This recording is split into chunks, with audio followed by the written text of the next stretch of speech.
สบายดีมื้อนี้พวกเราจะมาแนะนำเรื่องการให้กับบรรดาห้านนั้นเกี่ยวกับห้านรถจักรบ่ห้านรถใหญ่ขายเครื่องอะไหล่รถเนาะพวกเราจะมีแบบคร่าวๆให้เบิ่งว่าปัจจุบันนี้พวกเรามีระบบขายตัวนี้เนาะอันนี้เป็นหน้าห้านขายพวกเราจะสาธิตให้เบิ่งหน้าห้านขายเนาะหน้าหน้าห้านขายตัวนี้เป็นปัจจุบันนี้เรามีหน้าห้านขายที่มันว่าค่าน้ำมันเครื่องบ่ในเป็นตัวอย่างเนาะให้เบิ่งว่าสามารถปรับปรุงได้เปลี่ยนแปลงได้เนาะอันนี้แม่นสมมุติว่าน้ำมันเกียร์ ลูกค้าสั่งอะไรสั่งสองก็ตีใส่สองเนาะแล้วน้ำอย่างนั้นน้ำมันเกียร์แล้วก็น้ำมันมันมีหลายในเป็นของใหญ่เนาะอันนี้แมนดิฟออร่าบอนั่นนะน้ำมันเข็มมีหลายๆอย่างโดยเฉพาะมันจะมีสำคัญเป็นลูกค้าปอนข้อมูลในพวกเขาเนาะพวกเขาจะมาสาธิตในเบื้องว่าพวกเขาสามารถตอบสนองตัวที่ได้เนาะกล่องแอร์บอมันจะมีหลายๆกล่องแอร์ของรถใหญ่เนาะแต่เขาสามารถมาปรับใส่รถจักรได้เปลี่ยนซื้อใส่เนาะอันนี้เป็นตัวอย่างของห้างรถใหญ่ที่เป็นใช้มา แล้วอันนี้เป็นราคาเนาะทีใส่นี้แล้วนี่จำนวนเท่าไหร่สมมติเป็นใส่สองใส่สามก็แล้วแต่มันก็จะเป็นจำนวนเงินอยู่นี่ขึ้นมาอันนี้หลังจากนั้นเราก็มีสามารถเฮ็ดอย่างเลยลูกค้ามาโตเป็นลูกค้ามาเบอร์เลยเนาะหมวกกองเท่าไหร่ราคาเท่าไหร่เขาก็สามารถขายได้เลยเนาะตัวนี้เนาะ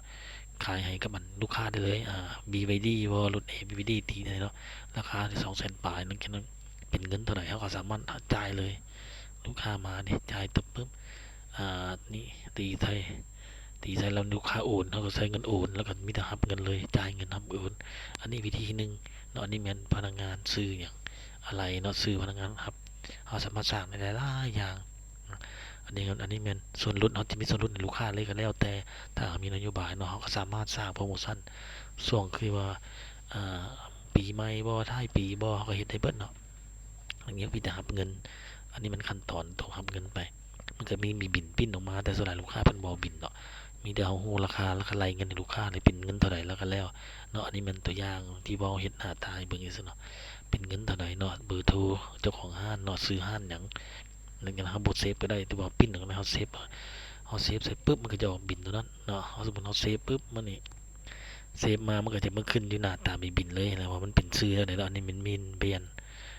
แต่เฮาเซฟเนาะคนไปในเงินจะหายไปแล้วเนาะอันนี้ก็สามารถเบิ่งรายงานการขายได้เนาะการปรุงแต่งการเบิ่งระบบรายงาน เพื่อเขามีการขายอย่างแน่สมมติมื้อนี้เขาขายเนี่ยมื้อนี้เป็นเงินเท่าไหร่สมมติมื้อนี้เขาสามารถย้อนหลังคืนได้นะเมื่อวานพวกเราลองเห็น14ก็ได้กดคืนมันก็จะมีการขายขึ้นมาเนาะมื้อนี้14อันนี้จำนวนปิ้นเกียร์ได้เลยอันนี้มันสบายเอารีพอร์ตติดตามได้เลยง่ายงานเนาะอันนี้มาเบิ่งบินคืนตัวนี้เมนเนี่ยตัวนี้บินตัวนี้บินที่ว่าลูกค้านี่เก็บเงินนี่ให้ดูเบิ่งตัวอย่างซื่อบินจะขึ้นมาตัวนี้ นี่ราคาเลยน้ำมันเกียร์เป็นเงินเท่าไหร่เนาะดิสเข้าบ่มีก็บ่มีเป็นเงินเท่านี้แล้วก็ถือบ่แล้วอันนี้มันทำพินสามารถพินได้ซื้อหรอกให้ลูกค้าเบิ่งอันนี้มันหน้าต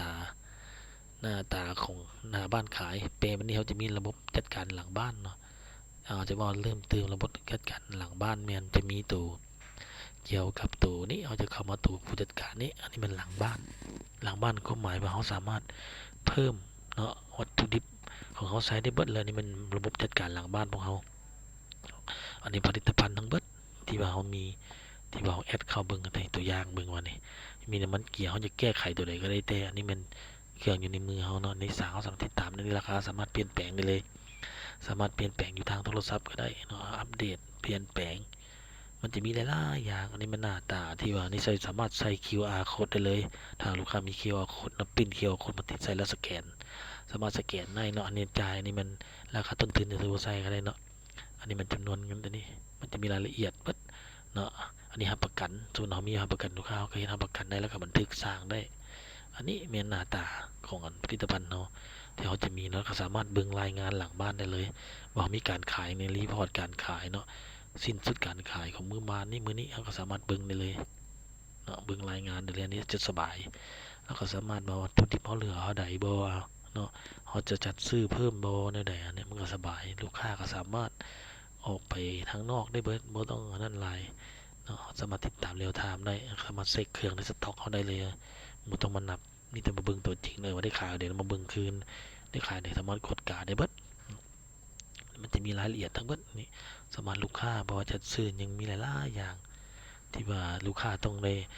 ฮู้เนาะผลประโยชน์ที่ว่าจะช่วยได้การจัดซื้อจัดคืนบ่ในการเก็บบำรุงรักษาก็จะมีหน้าตาตัวนี้เนาะนี่ใบรับเงินความหมายว่ารับเงินมาในการเบิกจ่ายเฮาไปจ่ายหันจ่ายนี่เฮาก็สามารถติดตามได้เลยเอาเงินอยู่ในห่วงนั้นจ่ายเฮาจะฮู้ว่าเดือนนึงเฮาจ่ายหยังไปแน่เนาะมันจะอยู่นี่เลยก็สบายบ่ต้องมาจดสิจอกบันทึกกันมาแล้วเพื่อสิเฮ็ดบัญชีเนาะอันนี้ก็บ่จะต้นทุนเจ้าของร้านสามารถเฮ็ดเองได้เลยหรือว่าเฮาตอนแรกเฮาว่าเฮาก็เฮ็ดได้เนาะอันนี้มันเข้าระบบการขายมันคือสามารถออนไลน์ได้เลยตัวนี้เนาะติ๊กเข้ามานี่ก็เป็นระบบการขายอันนี้แม่นเฮาเป็นโดเมนแอดมินเนาะถ้าว่าพนักงานก็บ่สามารถจะเข้าได้เลยอันนี้เป็นพนักงานในการปิ้นเนาะมันก็ได้เลยเฮาก็สามารถตั้งค่าได้อีกเนาะตั้งค่านี่มันราคาขายจะกดเข้าไปนี่ลูกค้ามาซื้อหยังเนาะรายการหยังเอาจำนวนเท่าไหร่ก็มีอยู่นี่เบิดเนาะอันนี้ตัวอย่างตัวนี้อาจจะปลูกขึ้นไปเลยมันสบายนิดนึงไวขึ้นนิดนึงเนาะบ่ได้จำกัดเนี่ยตัวนี้มันก็สามารถหลังบ้านเนาะก็จะมีหลายๆอย่างแต่ให้เบิ่งหน้าตาของหลังบ้านเฮาแน่ปนกันไปเนาะอันนี้แบบเงินบ่นี่เรามีอีกมีรายงานเนาะการขายนี่มีครบเบิดเนาะอันนี้แล้วก็สามารถจัดโปรโมชั่นหยังให้ได้เนาะเฮาเอารายละเอียดจัดโปรโมชั่นนี่อัตราแลกเปลี่ยนเฮาก็เปลี่ยนได้เฮาสามารถไปจัดแจงอยู่หลังบ้านนั่นเลยเนาะอันนี้ก็จัดพิมพ์เฮาสามารถเปลี่ยนโลโก้ได้โลโก้ซื้อห้านเฮามันหยังเนาะอันนี้พวกเขาจะบ่ได้เปลี่ยนซื่อเนาะมันจะเป็นซื้อห้านอันนี้เป็นตัวอย่างซื่อเนาะอันนี้ใบรับเงินใบนี้เขาสามารถเฮ็ดเองได้เลยจัดแจงที่ทางพนักงานเขาแนะนำเนาะวิธีการเฮ็ดและลูกค้าเขาได้เฮ็ดเองเนาะตัวนี้มันเป็นแพลตฟอร์มให้เลยบ่ได้ยากเนาะเขาจะเฮ็ดหยังไงใบรับประกันเนาะติ๊กซะนี่แล้วแก้ไขอันนี้มันมีวิธีการเฮ็ดเขาจะได้แนะนำเนาะตัวนี้เนาะอันนี้มันง่ายๆตัวนี้ขายออนไลน์ก็ได้ตัวนี้แต่ปัจจุบันนี้ยังบ่สมบูรณ์แบบแต่ต่อไปก็สิได้เพราะว่าพวกเขากำลังอัพตัวนี้เนาะแต่สุดท้ายมันก็ต้องได้เพราะหลายบอนขายได้ละเนาะอันนี้เป็นแนะนำเบื้องต้นให้กับบรรดาห้านที่ว่าสนใจในบทผลิตภัณฑ์เนาะตัวเกี่ยวกับการขายบ่ว่าจะเป็นขายเครื่องแห้งบ่ขายน้ำมันรถบ่ขายอะไรรถเนาะพวกเขาบ่ได้จำกัดขายอันห้านมินิมาร์ทก็เฮ็ดได้เบิดเนาะตัวนี้เป็นหน้าตาที่ว่าลูกค้าสนใจเป็นในการตัวใดที่บ่เข้าใจก็สามารถสอบถามเขาได้เนาะมันก็สิบ่ได้ยากตัวนี้มีสำคัญเขาต้องจื้อรหัสเนาะจำนวนเครื่องอยู่ในสายของมันซื่อแล้วก็เพื่อส่งป้อนเข้าในระบบหลังจากนั้นก็สามารถติดตามได้เลยเนาะตัวนี้เป็นหน้าตาการขายของลำดุนิเทลเขาเนาะก็สิบ่ได้มีอย่างไรอันนี้มันพวกชัดเจนง่ายสบายสะดวกสิประมาณนี้ให้รู้รายละเอียดว่าเขามีอย่างแน่เนาะระบบการขายตัวนี้ลองไปติดตามมึง